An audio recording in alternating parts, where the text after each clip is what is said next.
تذكر يوما كنت تعانق دمعة الفكر تناجي الله في صبر وترجو رحمة.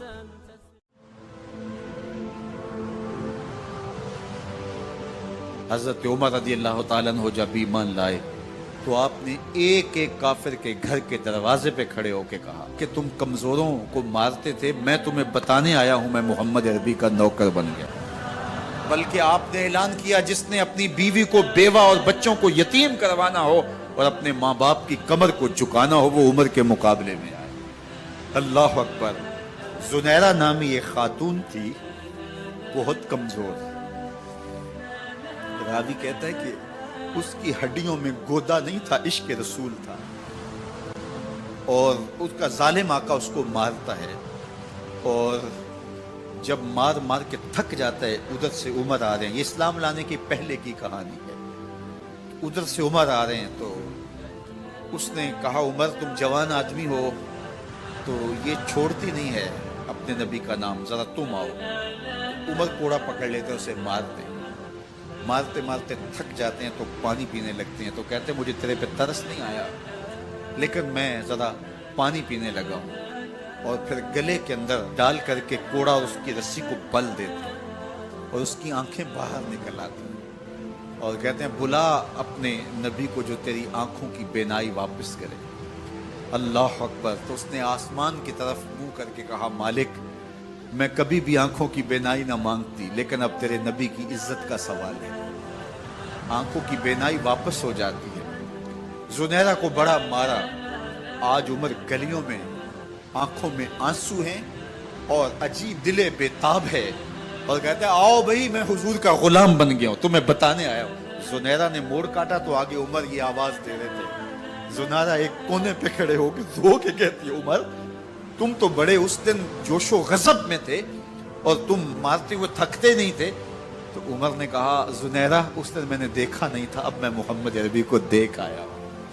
جنہ ویکھیا نہیں ہو کرن گلاں، جنہ ویکھیا نہیں ہو کرن گلاں، جنہ ویکھیا ہو تے بول دے، جڑے محرم راز حقیقت دے اور راز حقیقت کھول دے۔ تو حضرت عمر رضی اللہ تعالیٰ عنہ ایمان لائے۔ حضرت عبداللہ ابن مسعود رضی اللہ تعالیٰ عنہ فرماتے ہیں کہ حضرت عمر کا ایمان لانا مسلمانوں کے لیے عزت کا سبب تھا، ان کا ہجرت کرنا مسلمانوں کی نصرت تھی اور ان کی خلافت مسلمانوں کے لیے رحمت تھی۔ حضرت عمر رضی اللہ تعالی عنہ وہ ہیں کہ میرے حضور نے فرمایا لوگوں جب نیک لوگوں کا ذکر کرو تو میرے عمر کا تذکرہ ضرور کیا کرو۔ میرا عمر وہ ہے کہ جب وہ ایک سمت سے آ رہا ہو، ایک گلی اور بازار سے آ رہا ہو تو شیطان بھی آ رہا ہو عمر کو دیکھ کے راستہ تبدیل کر دیتا ہے۔ حضرت عمر رضی اللہ تعالی عنہ کی طبیعت کے اندر جو جاہ و جلال تھا، طبیعت کے اندر جو سختی تھی، وہ اسلام کے اندر آ کر بھی قائم رہی، اور آپ نے وہی سختی، وہی جاہ و جلال جو پہلے مسلمانوں کے خلاف تھا اب کفار کے خلاف، منافقین کے خلاف حضرت عمر کی طبیعت کے اندر وہ جوش و خروش بدستور موجود ہے۔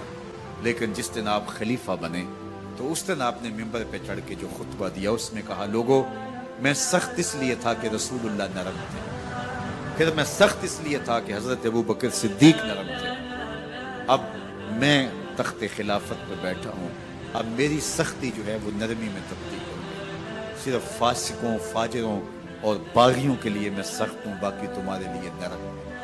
سب سے کم جو تنخواہ بیت المال سے اگر کسی وجود نے لی ہے تو وہ حضرت عمر رضی اللہ تعالیٰ نے صرف 2 جوڑے لیتے تھے سال میں، اور راوی کہتا ہے کہ میں نے دیکھا ہے کہ اس میں بھی 17 پیوند لگے ہوتے تھے۔ حضرت عمر رضی اللہ تعالیٰ عنہ کا طرز زندگی، آپ کا انداز معاشرت اور آپ کا انداز خلافت، ہر لمحہ آپ کی زندگی کا اٹھا کے دیکھیے کتنی مرتبہ قرآن حضرت عمر کی رائے کے مطابق نازل ہے۔ اللہ تعالیٰ جل شانہ نے ان کو صاحب الہام بنایا تھا۔ ہر امت میں کوئی صاحب الہام ہوتا ہے، حضور کی امت کا صاحب الہام حضرت عمر رضی اللہ تعالیٰ، اور آقا کریم نے انہیں اپنا وزیر قرار دیا۔ فرمایا میرے 2 وزیر آسمانوں میں ہیں، 2 وزیر زمینوں میں ہیں، آسمانوں کے وزیر جبرائیل اور میکائیل ہیں اور زمین کے وزیر ابو بکر اور عمر ہیں۔ رضی اللہ تعالی عنہما۔ ایک دن حضرت عمر بیٹھ کے رو رہے تھے، تو کسی نے کہا حضرت رو کیوں رہے ہیں؟ فرمایا کہ میں اس لیے رو رہا ہوں کہ فلاں پل سے بکریاں گزری ہیں، تو پل کے اندر شکستگی تھی، ٹوٹا ہوا تھا پل درمیان میں، اس میں ایک بکری کی ٹانگ ٹوٹ گئی ہے، تو میں ڈرتا ہوں کہ میرا رب یہ نہ پوچھے کہ عمر تو نے پل صحیح تعمیر نہیں کروائے تھے کہ ایک بکری کی ٹانگ کیوں ٹوٹی ہے۔ یہ ہیں حضرت عمر رضی اللہ تعالی عنہ۔ اللہ اکبر۔ تو اللہ تعالیٰ جل شانہ نے حضرت سیدنا عمر بن خطاب رضی اللہ تعالیٰ عنہ سے جو کام لیا، مختصر دور خلافت کے اندر 10 سال 6 ماہ 4 دن آپ نے خلافت فرمائی ہے، لیکن کہاں سے چلے اور یہاں مکران تک، بلوچستان کا حصہ ہے، یہاں تک آپ کے سلطنت کی حدود وسیع ہوئی، ادھر آرمینیا تک جا پہنچے، حمص فتح کیا، قادسیہ، یرموک۔ آپ ذرا دیکھیے کہ کہاں تک آپ کی فوجوں کے گھوڑے دوڑتے رہے، اور اللہ تعالیٰ جل شانہ نے ان کو جو توانائی، عدل و انصاف کی قوت عطا فرمائی۔ اللہ اکبر۔ جب زمین پہ عدل کیا ہو تو زمین بھی حکم مانتی ہے، اور حضرت عمر وہ تھے جن کا حکم ہوائیں بھی مانتی تھی، زمین بھی مانتی تھی، جن کا حکم جو ہے وہ آگ بھی تسلیم کرتی تھی، اور دریا بھی ان کا حکم مانا کرتے تھے۔ مصر کے اندر یہ رسم بد جاری تھی کہ سال کے بعد ایک دوشیزہ کو زیورات پہنا کے اچھے لباس میں ملبوس کر کے دریا کی بھیڑ چڑھایا جاتا، اس کی قربانی دی جاتی، اس کا خون بہتا تو دریا چلتا۔ جب مسلمانوں نے مصر فتح کیا تو گورنر نے لکھا کہ اسلام تو اس طرح کی رسوم کی اجازت نہیں دیتا، لیکن خشک سالی ہے، لوگوں کی فصلیں ویران پڑی ہے، تو حضرت کیا کیا جائے؟ تو حضرت عمر رضی اللہ تعالیٰ عنہ کاغذ کے ٹکڑے پہ لکھتے ہیں بسم اللہ الرحمن الرحیم، مصر کے نیل کی جانب عمر کا خط لکھتے ہیں، اے نیل اگر تو اللہ کے حکم سے چلا کرتا ہے تو چل، ورنہ ہمیں تیرے چلنے کی کوئی حاجت نہیں ہے۔ اور قاصد کو کہا یہ خط لے جاؤ اور جا کے دریائے نیل میں پھینک دو۔ قاصد جا کے خط دریائے نیل میں پھینک دیتا ہے، پانی آتا ہے، ایسا دریائے نیل چلا، 14 صدیاں ہوئی ہیں آج تک کبھی بند ہی نہیں ہوا۔ دریا حکم مانتے، آگ نکلتی ہے۔ لوگ حضرت عمر رضی اللہ تعالی عنہ کے پاس آئے، حضرت لاوا پھوٹا ہے، آگ نکل رہی ہے اور مدینے کی طرف بڑھ رہی ہے، اب کیا کیا جائے؟ فائر بریگیڈ تو زمانے میں تھی نہیں۔ عمر نے اپنی قمیض اتاری، جس قمیض پہ 17 پیوند لگے ہوئے تھے چمڑے کے، کہا یہ قمیض لے جاؤ، جدھر آگ بڑھ رہی ہے آگے ڈھالنا، آگ پیچھے بھاگ جائے گی۔ زلزلہ آتا ہے تو زمین پہ درہ مارتے ہیں، زمین رک جا، کیا عمر نے تیری چھاتی پہ عدل نہیں کیا ہے؟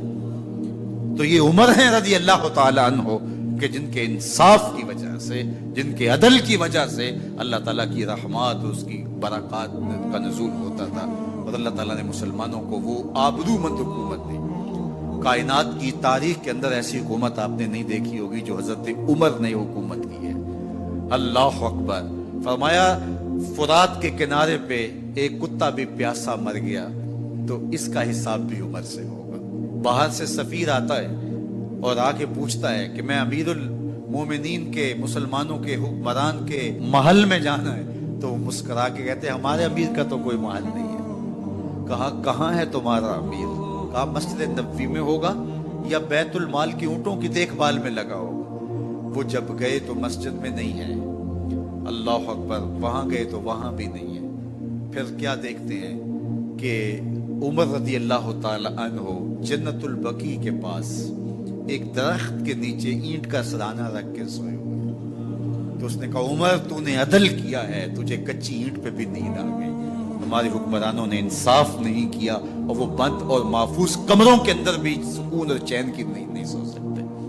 حضرت سیدنا عمر رضی اللہ تعالیٰ عنہ نے اس طرح ان امور سلطنت نبھائے۔ آپ دن کو لوگوں کی دیکھ بھالی کرتے، لوگوں کی ضروریات سنتے سمجھتے، اور جب رات پڑتی لوگ سو جاتے، عمر مدینے کی گلیوں میں پہرا دیتے۔ کائنات نے کوئی ایسا بھی حکمران دیکھا ہوگا؟ اللہ اکبر۔ وہ مجاہد جو مختلف محاذات پہ گئے ہوئے ہوتے، ان کے گھروں کی دیکھ بھالی کرتے، ان کی ضروریات کا خیال رکھتے، ان کی آبرو کا پہرا دیتے۔ راتوں کی تنہائیوں کے اندر حضرت عمر اٹھتے اور جا کے گشت کرتے، چکر لگاتے، دیکھتے کوئی آنکھ پر نم نہ ہو، مفلسی کا کسی گھر میں ماتم نہ ہو۔